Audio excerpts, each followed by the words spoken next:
bakal ranging di 100 sampai 115. Kalau ditanya bisa nih rebound, coba aja kalau berani masuk. Saya sih nggak berani masuk sih. Buat apa saya masuk ke PLN? Mending saya betting ke bumi. Lebih jelas, volumenya ada, story-nya ada, secara teknikal juga bagus, walaupun lebih dalam tanda kutip lebih agresif dan lebih riskan ya. Tapi dibandingkan APLN ya saya lebih baik masuk ke bumi kayak gitu. Ya, berita jualnya jual mall. Terus Cleo kita lihat ya. Cleo naik ya. Cleo, waduh, ini sky is the limit nih. Kita nggak bisa analisis secara teknikal nih. Saya juga nggak ada beritanya. Kalau teman-teman mau coba masuk Cleo, gimana ya, ini saham-saham seperti ini tuh sangat menggiurkan di kondisi market seperti sekarang. Beneran. Orang-orang jujur saya itu dari kemarin diterima ideas untuk cari rekomendasi itu agak susah. Terus ngelihat saham kayak gini bentuknya pasti langsung mikir, wah apa kasih rekomendasi buy aja ya. Dan ini karena secara teknikal udah gak bisa kita lihat. Jadi kalau teman-teman mau ngikutin flow aja, dan kalau misalkan saya ngeliatin dari volume ya mungkin masih ada flow-nya ini. Tapi balik lagi, kalau misalkan teman-teman mau masuk ke Cleo ya disclaimer ya, ini harus berani langsung cut loss gitu. Kalau misalkan ternyata let's say kita masuk di harga 710 tiba-tiba turun ke 700 atau 690 harus cut loss. Tapi kalau misalkan dia masih tetap naik ya udah kita hold aja terus, kita ngikutin flow-nya, karena kayaknya orang-orang udah pada bingung mau masuk kemana. Masuknya salah satunya ke Cleo ini kayak gitu sih. Kalau dibilang story-nya saya belum tahu ya story-nya apa, tapi kalau ngomongin flow pasti investor asing nggak ada yang masuk. Itu yang pertama. Yang kedua juga teman-teman bisa lihat dia sideways-nya juga lama dari dulu dan tiba-tiba naik. Ini lebih baik kalau teman-teman mau masuk agak hati-hati, gitu aja sih. AGII tadi udah.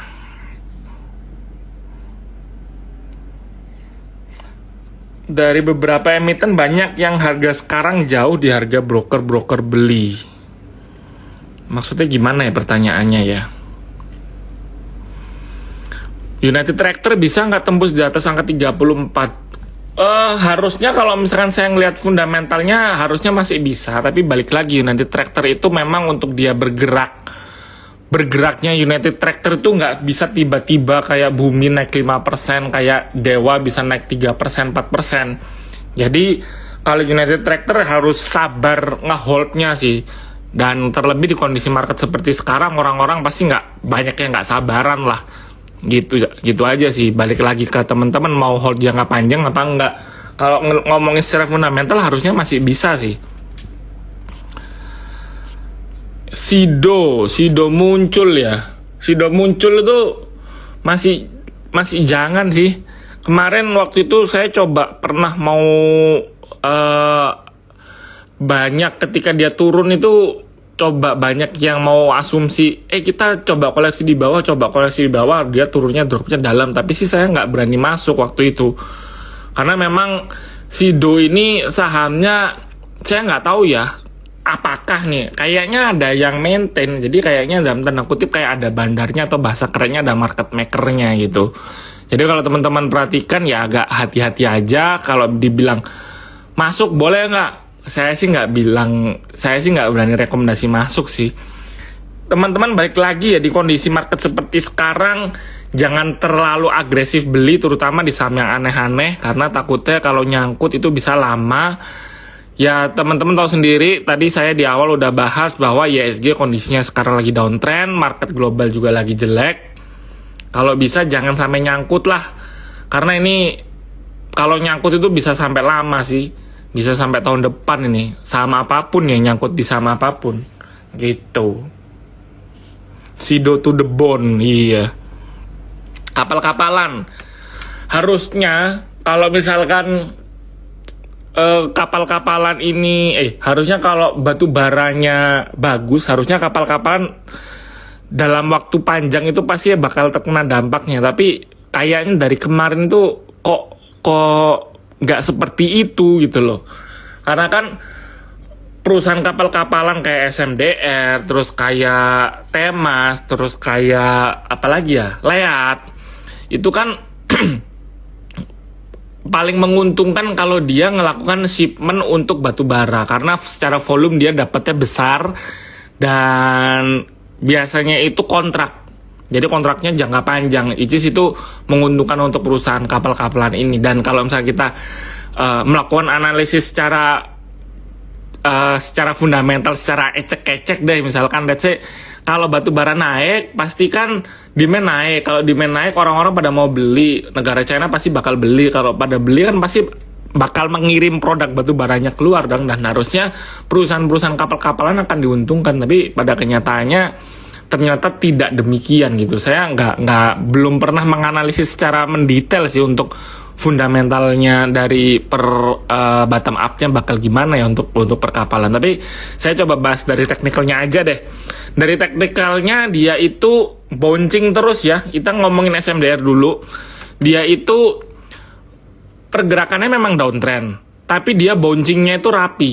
Jadi kalau teman-teman lihat seperti sekarang, enak nih kalau misalkan buat trading jangka pendek, buat belajar scalping deh. Ini bisa buat teman-teman mulai coba belajar scalping. Jadi hari ini kan ditutup naik nih, persis dia tutupan itu rebound ketika di hari sebelumnya turun.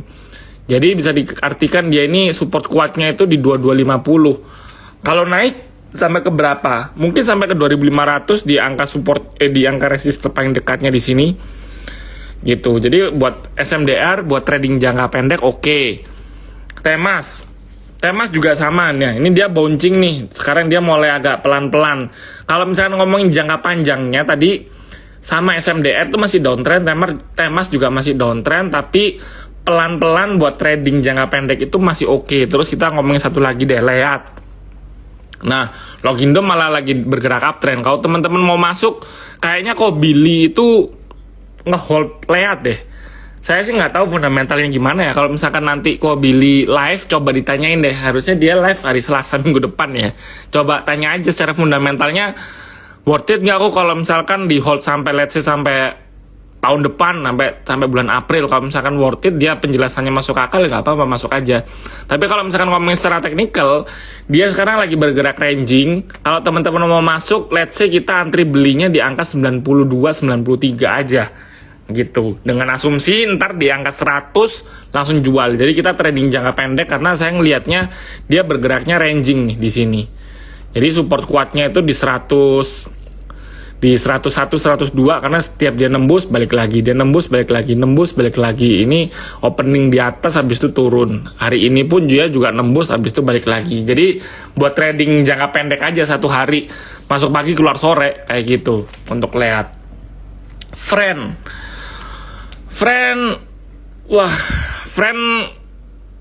lebih baik dihindari dulu. Kemarin saya bilang kalau friend itu 80 itu interesting point, tapi ternyata dia jebol di bawah 80, jadi lebih baik di cut loss saja. Karena kalau misalkan saya ngomongin sedikit fundamentalnya sektor telekomunikasi, kita ngomongin big capsnya kayak Telkom, Indosat, sama Excel, itu di kuartal kedua mereka tetap naikin tarif paket datanya. Dan ada asumsi nanti laporan keuangan di kuartal ketiganya untuk Telkom, Indosat, sama Excel itu bakal bagus karena ya dapat flow dari kenaikan tarifnya. Walaupun memang kalau ngomong secara Q-on-Q pasti angkanya bakal turun karena di kuartal kedua kan ada libur lebaran. Jadi volume data trafficnya lebih tinggi dibandingkan dengan kuartal ketiga. Tapi kalau misalkan kita ngelihat pertumbuhannya itu masih bisa tumbuh. Nah, friend gimana? Masalahnya friend itu customer base-nya, pelanggannya si Smart Friend ini beda sama Telkom, beda sama Excel, sama Indosat. Kenapa? Karena pelanggannya Smart Friend ini mereka sangat-sangat price sensitif. Jadi Smart Friend dari kuartal ketiga kemarin nggak pernah meningkatkan harga tarifnya ya untuk data trafficnya. Jadi kalau saya lihat sih mungkin secara fundamental kalau ngomongin secara sektor lebih baik big cap-nya aja, karena secara growth itu lebih terlihat ketimbang si Smart Frank. Dan secara technical pun juga dia sudah jebol angka 80 yang merupakan interesting point-nya, dia lebih baik dihindari. Itu untuk Friend. Pegas. Pegas secara fundamental so-so aja harusnya. Secara perusahaan itu ya gitu-gitu aja lah. Kita tahu sendiri perusahaan BUMN ini nggak bisa terlalu gimana-gimana, karena memang kan Pegas ini kan dia jualan gas ya, teman-teman tahu sendiri lah, namanya juga perusahaan gas negara, nggak mungkin dia jualan mobil, pasti jualan gas. Nah, masalahnya perusahaan gas negara ini, dia itu ngejual gasnya, itu nggak bisa ngikutin harga pasar dunia. Kalau misalkan kita ngomong gas alam dunia secara harga komoditas, sekarang kan lagi tinggi. Tapi untuk Pegas, itu dia jual di Indonesia, itu nggak bisa sembarangan harganya. Jadi harganya itu udah di capping atau udah ditentukan sama pemerintah, karena ini perusahaan BUMN, jadi mau nggak mau harus ngikut apa kata pemerintah. Jadi dalam tanda kutip itu kayak disubsidi. Jadi Pegas itu cuman bisa mengandalkan dari volume penjualannya aja. Volume penjualan itu bisa kereflek kalau misalkan pertumbuhan ekonomi Indonesia bagus, pasti orang-orang membutuhkan energi untuk pembangkit listrik atau untuk apapun lah, untuk produksi pabrik dan lain sebagainya, dan bahkan bisa untuk rumah tangga. Pegas ya akan diuntungkan kalau misalkan ekonomi Indonesia naik. Nah, seperti yang kita tahu dari pertengahan tahun kemarin masuk ke semester 2 di bulan Juli sampai sekarang kan ya pertumbuhan ekonomi Indonesia ya biasa-biasa aja, nggak ada yang wow. Jadi ya volumenya juga gitu-gitu aja. Tapi yang menarik dari Pegas adalah anak usahanya yang Saka Energi, di mana Saka Energi itu dia jualan minyak. Jadi kemarin tim analis Trimegah itu habis bikin hitung-hitungan nih. Saka Energi itu dia berkontribusi sebesar 17% terhadap earnings atau pendapatan dari Pegas. Nggak begitu banyak sih memang. Jadi ya tapi masih bisa menguntungkan lah ketika laporan keuangannya flat, tiba-tiba ada dapat keuntungan dari Saka Energinya, itu harusnya bagus. Nah, yang menariknya dari Saka Energi ini, dia kan jualan minyak dan harga minyaknya itu ngikut harga minyak dunia. Jadi kalau misalkan harga minyak dunia itu naik, dia pasti akan diuntungkan. Memang sekarang harga minyak dunia itu kan lagi downtrend. Kalau teman-teman baca chartnya pun juga udah ke bawah angka 80. Tapi Saka Energi itu tetap bakal cuan as long as harga minyak dunia itu ada di atas angka 67 atau enggak 68 US dollar. Sekarang kan masih ada di atas di angka 80-an ya, which is itu masih ada cuan 10 dolar lebih lah. Dan itu harusnya masih menguntungkan buat Pegas. Jadi ibaratnya sekarang Pegas ini sangat-sangat bergantung performa keuangannya dari si Saka Energinya. Karena kalau misalnya ngomongin dari induknya si Pegasnya sendiri ya nggak ada perubahan apa-apa. Kalau misalnya kita ngomong teknikal deh, saya ngomong ini terlalu bacot, ngomongin fundamental, toh nanti juga cuan 2% langsung dijual. Ngomongin teknikalnya, dia jangka pendeknya bergeraknya uptrend nih teman-teman. Dia ngebentuk higher low di sini, low pertamanya, dia ngebentuk higher low di sini. Ini kita asumsikan sebagai low keduanya. Jadi dia masih ada potensi untuk bergerak naik. Tapi inget ya, Pegas itu memang suka ambigu nih. Ceritanya, berita yang keluar sama harga sahamnya itu kadang-kadang nggak match. Jadi kita nggak bisa terlalu mengandalkan berita. Jadi kalau misalkan teman-teman mau trading di Pegas, misalkan let's say hari ini kan tutupan flat ya 1835, besok antri beli, antri jual aja langsung di 1900, 1895, 1890. Jadi jangan terlalu agresif. Jangan muluk-muluk pengen dia bisa naik ke 1965 lah. Karena saya asumsikan kondisi market seperti sekarang itu agak nggak menguntungkan juga sih untuk saham-saham seperti Pegas ini.